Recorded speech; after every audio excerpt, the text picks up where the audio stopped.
Merci beaucoup, Monsieur le Président de l'Assemblée nationale.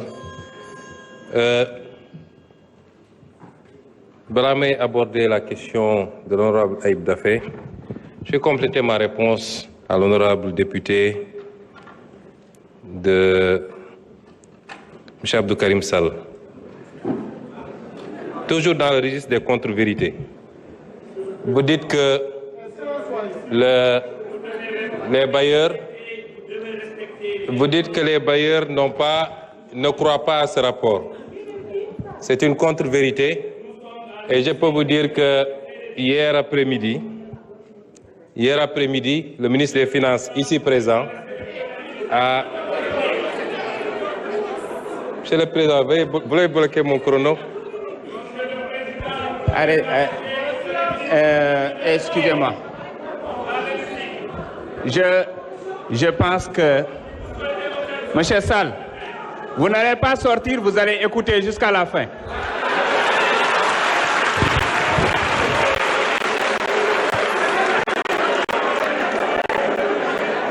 Vous savez, Monsieur Sall, à travers vous, c'est toute votre famille politique qui passe tout son temps dans les médias à désinformer que je veux répondre. Ils auraient dû être là. Moi, quand j'étais opposant, quand j'entrais, ils sortaient. Maintenant, je suis au pouvoir, j'entre, ils sortent. Ils auraient dû être là. Je veux dire que hier soir, Monsieur le ministre de l'économie, le ministre des Finances et du Budget, ici présent, a tenu une réunion virtuelle avec les investisseurs institutionnels internationaux du Sénégal. Il y avait plus de 350 participants. Vous dites qu'ils ne croient pas au rapport. Il ne faut pas dire des choses qui peuvent être contredites facilement. Le FMI sera là, la Banque mondiale sera là la semaine prochaine. Et vous serez rattrapés facilement. Ça n'en vaut pas la peine. Donc, le rapport est crédible et crédibilisé par tout le monde. Et en premier, c'est les bailleurs, qui savent très bien ce qui s'est passé au Sénégal. Et une institution comme la Cour des comptes ne peut pas faire l'expertise d'un rapport d'audit, accéder à tous les éléments et aller raconter des contre-vérités. N'eût été votre mandat de député ou votre immunité, vous auriez pu être convoqué pour ça. Parce que c'est une attente contre les... Oui, si vous voulez, vous considérez ça comme une menace. Parce que vous devez être menacé. L'APR et tous ceux qui sont avec, vous devez être menacés. On vous a laissé trop de liberté. Je voudrais dire également que par rapport à la question de l'honorable député Ayib Daffé, je voudrais d'abord féliciter l'inspection générale des finances pour le travail qui a été fait sous la supervision du ministre des Finances. Je rappelle que c'est une obligation communautaire et interne lorsqu'un nouveau régime arrive de faire ce travail. Je voudrais me réjouir également de la qualité du rapport de la Cour des comptes. Ça a été lent, mais ça vaut la peine. Je voudrais ici m'incliner et rendre hommage à tous les patriotes de ce pays. Je voulais leur rendre hommage. Ils se sont battus pour qu'on en arrive à... Ce n'est pas gratuit. Je veux leur rendre un hommage et leur dire qu'ils doivent être fiers de ce qu'ils ont accompli. Patriotes yépp laa wax nag ñi ne woon ci réseau yi ñi ne woon ci mbedd mi ñi ne woon ñi doon génne seen poste li taxoon ñuy xeex amoon yaqin ni réew mi ci guuta lañ ko dugal loolu la ñu gis tey moo tax war nañu am fierté. C'est ça le patriotisme, c'est ça aimer son pays. Et c'est exactement le contraire de ce que vous êtes et ce que vous avez fait pendant ces 12 ans. Je voudrais rappeler que nous sommes toujours en harmonie avec nous-mêmes. Li xew bettuñu peut-être ampleur bi la ñu xalaatul woon 2018 en pré-campagne à Paris waxoon naa Sénégalais yi fii Assemblée nationale ñaata yoon laa fi taxaw Amadou Ba ministre des finances Abdoulaye Daouda Diallo may leen tous vos chiffres sont faux wax leen Sénégalais yi dëgg ñaata yoon lañ ko wax fii tey lan moo feeñ kon lii bettuñu te dañoo def 2019 mars 2024 mais suñu remonté woon ba ci gannaaw ba mu gën a sori ñu gis ni yàgg na loolu nag lu tuuti la woon ci liñ doon alerter Sénégalais yi yéen bëgg ngeen ñu gaaw dépasser étape bi ñu suul ko bu ci kenn waxati déet dañ ci wax lan moo andi lii mooy état buy dund lu ëpp mën-mënam mooy état bu yàkkamti état boo xam ne obsession bi yépp mooy prochain mandat loolu laa bëgg Sénégalais ñu dindi ko fi sama déclaration politique générale bi ma def fii dama leen annoncé woon 7 ruptures bokk na ci la seconde rupture celle du passage d'une logique d'urgence et de saupoudrage à court terme à une logique de vision et de planification à long terme réew kenn du ko tabax ci ñetti at kenn du ko tabax ci 1 an kenn du ko tabax ci 5 ans li am solo mooy jamono joo nekk rek acte yi ñuy posé est-ce que bokk mi ngi jëm ci direction bi tabax structurellement un pays ba dara dootu ko yëngal loolu nag la opposition bi bëgg a génne ci bopp Sénégalais yi su ñuy wax ay dund bi dafa cher ak sax yéen a cheral dund bi yéen a cheral dund bi ñun cheraluñu ko de ñun li ñuy def buñ ko defee d'ici quelque at dinañu xam ndax dund gi cher nam léet mais le message qu'on veut lancer aux populations mooy laaj leen des résultats tout de suite ce que vous n'avez pas été capable de faire en 12 ans et vous dites aux populations en 10 mois réclamer des résultats réclamer une santé parfaite un secteur de la santé parfait un secteur de l'éducation parfait de l'enseignement supérieur parfait dund gi nañ ko wàññi léeg-léeg et c'est pourquoi je lance un appel aux populations yéen a ne woon jiit yu jub ngeen bëgg jiit yu bëgg réew mi jiit yu am gis-gis am nañ ko fi mu toll nii ba mu mat sëkk ndax luubal ak randal jeex na ci réew mi te loolu mooy le premier acte d'une gouvernance bu war a yóbbu réew fu baax réew mu la gën a sellal setal loolu moo la gën a mën a dem fu baax loolu jeex na ci réew mi ñaareel bi li ñu def ci 10 mois yi kenn mësu koo def personne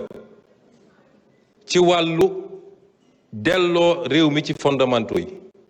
càmbar alalu réew mi réduire train de vie de l'État ci wàllu affirmer suñu souveraineté ci suñu koom-koom ci suñu ressources naturelles ci suñu sécurité suñu kaaraange kenn mësu koo def le bilan qu'on a fait en 10 mois aucun régime ne l'a fait en 10 mois on dit 10 mois zéro réalisation 10 mois en 10 mois le régime précédent lan la fi réalisé woon nañ ñu wax lan la fi réalisé woon nit ñi sax dañ leen doon tooñ naan inauguré affaire u Macky rek ngeen fi nekkee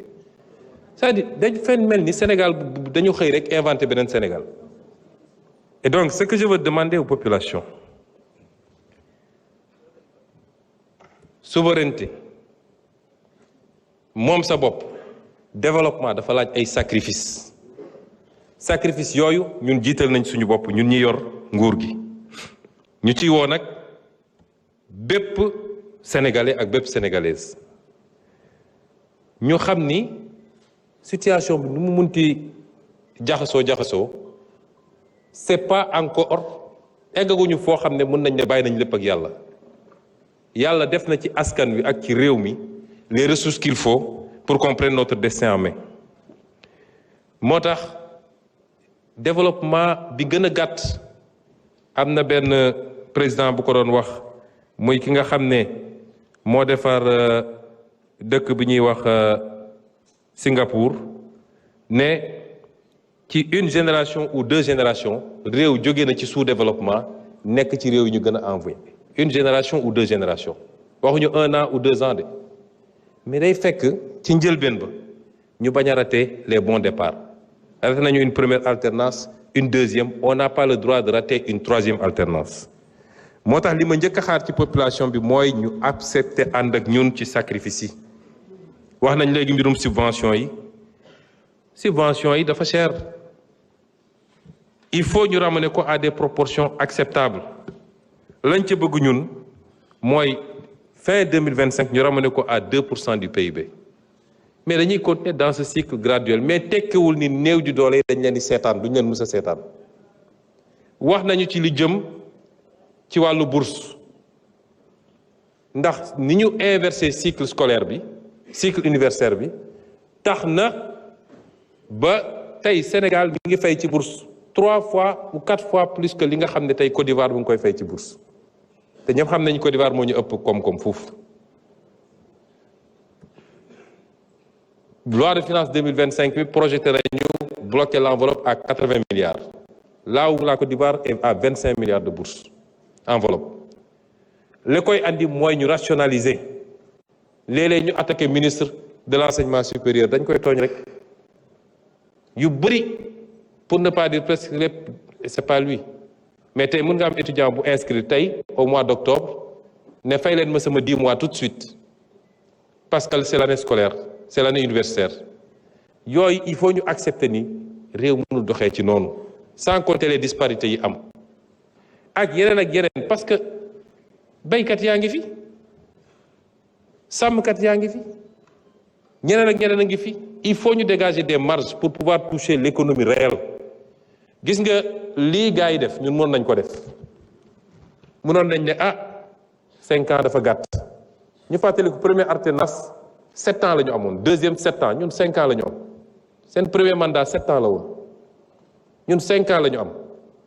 mënoon nañ ne 5 ans dafa gàtt suñu bëggee Sénégalais renouveler nos confiance qu'est-ce qu'on va faire nañu nëbb chiffres yi comme ñoom nañu laam-laami affaire bi daa di fexe ba naxanteeg bay di jox ñu xaalis bu bari ñu tabax ñetti autoroute juróomi immeuble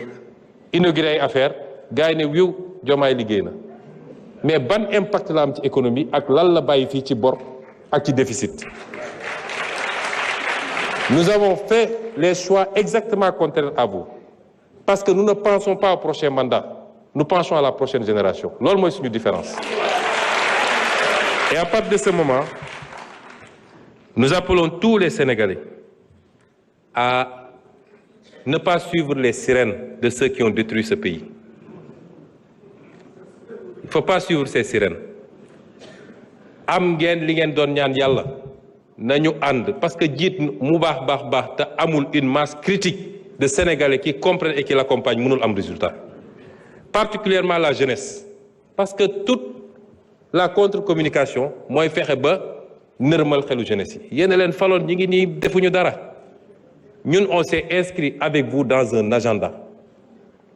Est-ce que bi ñu toogee léegi les actes qu'on pose sont conformes ou pas jugez lañu par rapport à ça ndax suñu waxu démb wute naag suñu jëfu tey jugez-nous par rapport à ça mais bu leen nangu ñi yàq réew mi yàq ko yaxet tey ci bëri ci ñoom waroon taxaw di jàkkaarloo di layoo war leen wax naka la ñu war a doxalee réew mi ci les 20 prochaines années buñ ko defee rek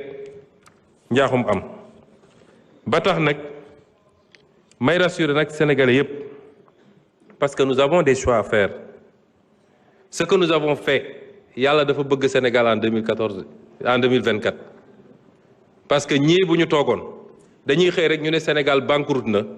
comme li xewoon Grèce li xewoon Argentine insolvabilité dette bi c'est pas soutenable viabilité jeex na ñu nekk ci situation boo xam ne foofu la ñuy imposer nag ajustement mais ñun li ñu def nii démb monsieur le ministre bi mu paree réunion avec les bailleurs qu'est-ce qu'ils ont dit même les obligations du Sénégal remonté na démb demal nga vérifier ko pourquoi mu remonté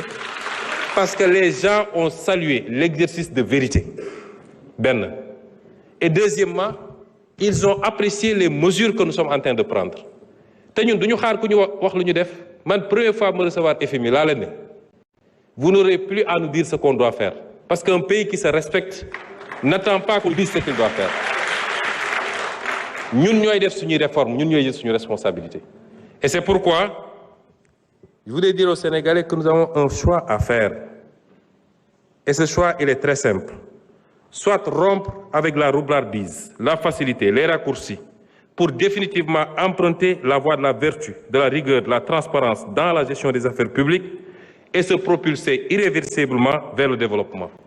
Ou bien perpétuer les mêmes artifices basés sur le faux, le saupoudrage et le mensonge d'État pour sombrer éternellement dans les abysses préjudiciables du sous-développement et leurs désastreuses conséquences. Je vous remercie.